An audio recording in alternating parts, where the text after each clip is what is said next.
Қайырлы күн.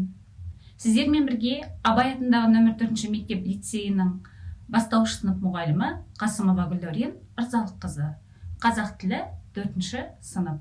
Бүгінгі сабағымыздың тақырыбы біріккен сөздер, 54 сабақ, Қаныш атам сияқты геолог боламын. Бүгінгі сабақта біріккен сөздердің жасалуын үйренесіздер, тірек сөздерден монолог құрайсыздар. Алдымен өткен сабақты қайталап, еске түсірейік. Біріккен сөздер. Екі не одан да көп түбірден бірігіп, тұтас бір ұғымды білдіретін күрделі сөздер біріккен сөздер деп аталады. Мысалы, Көкшетау, Екібастұз, Қаламқас. Жер, су аттарын білдіретін біріккен сөздерде қатар келген екі дауысты дыбыс сақталып жазылады. Мысалы, Сарағаш, Шилөзен, Әулие ата. Екі түбірден бірігіп жасалған кісі аттарындағы қатар келген екі дауысты дыбыстың бірі түсіріліп жазылады. Мысалы, Торайғыр, Мырзәлі, Қожахмет. Кейбір біріккен сөздер өзгерген қалпында айтылуы бойынша жазылады. Мысалы, Жаздыгүні, Ботагөз, Қолғап. Біріккен сөздер екі не одан да көп түбірден құралады, бір мағына береді, бірігіп жазылады, бір сұраққа жауап береді. Біріккен сөздер тақырыбын қайталадық. Енді өткен сабақты бекіту мақсатында дұрыс емес ойынын ойнайық. Бастадық. Екі не одан да көп түбірден бірігіп, тұтас бір ұғымды білдіретін күрделі сөздер біріккен сөз деп аталады. Дұрыс. Жер су аттарын білдіретін біріккен сөздерде қатар келген екі дауысты дыбыс сақталып жазылады. Дұрыс. Екі түбірден бірігіп жасалған кісі аттарындағы қатар келген екі дауысты дыбыс сақталып жазылады. Дұрыс емес. Кейбір біріккен сөздер өзгерген қалпында айтылуы бойынша жазылады. Мысалы, Жаздыгүні, Ботагөз, Қолғап. Дұрыс. Біріккен сөздер дефис арқылы жазылады. Дұрыс емес. Жарайсыңдар, балалар. Өте жақсы нәтиже көрсеттіңдер. Оқулықтағы 30-шы жаттығу бойынша берілген бейне жазбаға назар аударамыз, бейне жазбаны мұқият тыңдаймыз. Қазақстан пайдалы қазбаларға бай. Ол жер асты байлығының қоймасы деп бекер айтылмаған. Бізде жер жүзінде кездесетін пайдалы қазбалардың барлық түрі бар. Пайдалы қазбаларды өндіру үшін алдымен оның шығатын орнын табу керек. Мұндай кен орындарын іздеумен геологтер айналысады. Олар әртүрлі техникалық құралдарды пайдаланады. Табылған пайдалы қазбалардың шығатын жерін шартты белгілер арқылы картаға түсіреді. Неліктен Қазақстан жер асты байлығының қоймасы деп аталады? Дұрыс айтасыздар. Себебі Қазақстанда барлық жер жүзінде кездесетін пайдалы қазбалар табылады. Кен орындарын табумен кімдер айналысады? Өте жақсы. Кен орындарын табумен геологтар айналысады. Ендеше қазақ халқына шыққан геолог ғалым, академик Қаныш Имантайұлы Сәтбаев туралы бейне жазбаға назар аударайық. 1899 жылы 12 сәуірде қазақ даласында тау қыраттарды аралап түрлі тас жинағанды ұнататын ерекше бала дүниеге келді. Оның есімі Ғабдулғани.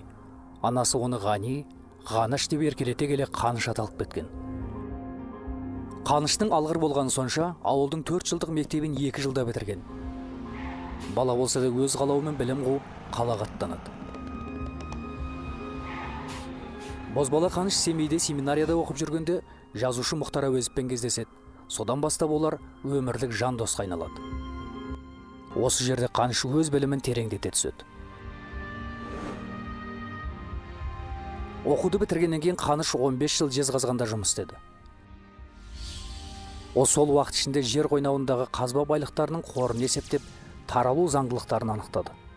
Тұңғыш рет қазақ жеріндегі пайдалы қазбалардың картасын жасады. Сәтбаевтың арқасында бірегей Жезқазған мыс кен орны ашылып, осы саладағы көш бастаушыға айналды. Осылайша Қаныш Қазақтан шыққан бірінші тау-кен инженер-геолог атанды. Қаныш Имантайұлы Сәтбаев тұңғыш рет қазақ халқында пайдалы қазбалар картасын жасап шығарды. Қазір сіздер Қазақстанның пайдалы қазбалар картасын ашып отырып, біріккен сөздерден жасалған кен орындарының атауларын тауып теріп жазыңыздар. Ал енді тексеріп көрейік.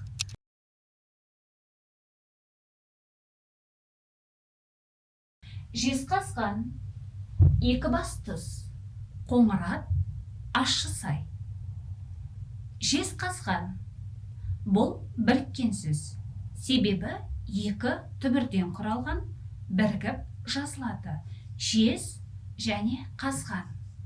Екібастұз үш түбірден құралып, бір ғана мағына білдіреді, бір ғана сұраққа жауап береді. Екі бас тұз бұл біріккен сөз. Үш түбірден құралған, бірігіп жазылады. Қоңырат екі түбірден құралып тұр, қоңыр және ат. Бұл біріккен сөз, бірігіп жазылады, бір ғана сұраққа жауап береді, бір ғана мағына білдіреді. Ащысай екі түбірден құралған, ащы сай. Бұл біріккен сөз, бір ғана сұраққа жауап береді және бірігіп жазылады. Екі түбірден құралып тұр. Оқулықтағы 31-ші жаттығуды орындаймыз. Жер су атаулары мен олардан шығатын пайдалы қазбаларды сәйкестендір. Біріккен сөздерді тап. Арқалық, алюминий, эрементау, алтын, Жезқазған, мыс кені, кентау, полиметалл кендері, қаражал, темір кені. Ал енді тексеріп көрейік. Жарайсыңдар, балалар. Енді осы жаттығуда берілген біріккен сөздерді теріп жазыңыздар.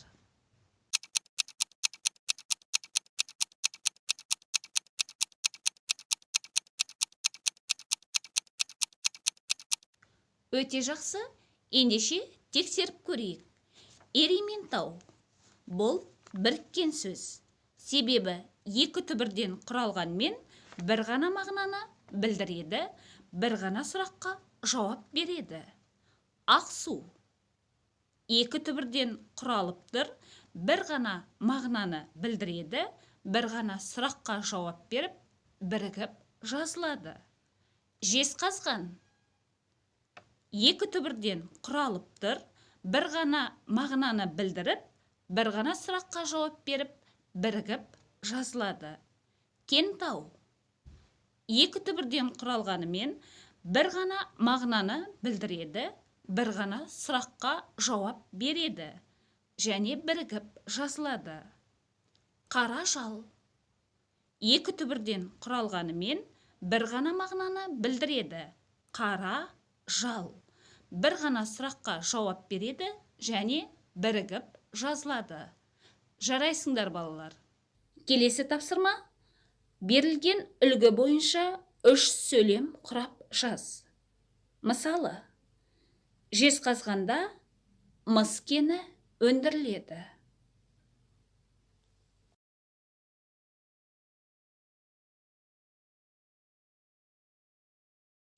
Отыз екінші жаттығу. Өлеңді мәнерлеп оқы. Жезқазған жер қайнарым, мыс балқып қойнауында тулайдағын. Көзіндей батыр мінез бабалардың, ұлы мәрт, қызы көркем, нұрлы аймағым. Дүниені жайласа да дауылдағын, ерлешсе сақтап қалған мәнін, жанын. Жігерін жұқартпаған жезді өлкеде, жер қазып, мыс балқытқан бауырларым. Өлең не туралы? Дұрыс айтасыңдар, жезқазған туралы. Өлеңнен біріккен сөзді тауып, оның қалай жасалғанын түсіндір. Жез, қазған. Бұл біріккен сөз. Өйткені екі түбірден құралғанмен бір ғана мағынаны білдіреді. Бір ғана сұраққа жауап береді және бірігіп жазылады. Келесі тапсырма 33-ші жаттығу. Тірек сөздермен монолог құрап жаз. Алдымен монолог дегеніміз не? Еске түсірейік. Монолог сөйлеушінің өз ойын бір немесе бірнеше адамға арнап айтатын ауызша сөйлеу әрекеті. Монолог жазбаша түрде де кездеседі. Енді тақырыбымен танысайық. Тақырыбы: мен геологпын. Тірек сөздер: мен, геолог, жер асты қазбалары, іздеп табу, оның қорын анықтау, кен байлықтары, халықтың игілігіне жарату, армандау, ерейментау, ақсу, жезқазған, кентау, мақтан ету. Осы тірек сөздерді пайдаланып, монолог құрап жазыңыздар. Жоспар: жер асты қазбаларын іздеу, халық игілігіне жарату, Қазақстан байлығын мақтан ету. Іске сәт! Бүгінгі сабағымызда мен не түсіндім әдісі арқылы қорытындылайық. Назар аударамыз. Біріккен сөздер дегеніміз не? Біріккен сөздер екі немесе одан да көп түбірден құралады. Біріккен сөздер бір ғана сұраққа жауап береді. Біріккен сөздер бірігіп жазылады. Біріккен сөздер бір мағынаны білдіреді. Жарайсыңдар, балалар.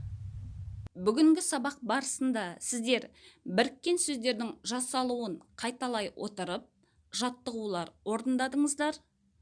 Тірек сөздерден монолог құрастырып жаздыңыздар. Қаныш Имантайұлы Сәтпаев туралы ақпарат ала отырып, Қазақстанның пайдалы қазбалар картасымен танысып, жұмыс жасадық. Енді бүгінгі сабақта қатысқан белсенділігіңізге баға беріп, кері байланыс жасайық. Осымен сабағымыз аяқталды. Келесі кездескенше сау болыңыздар.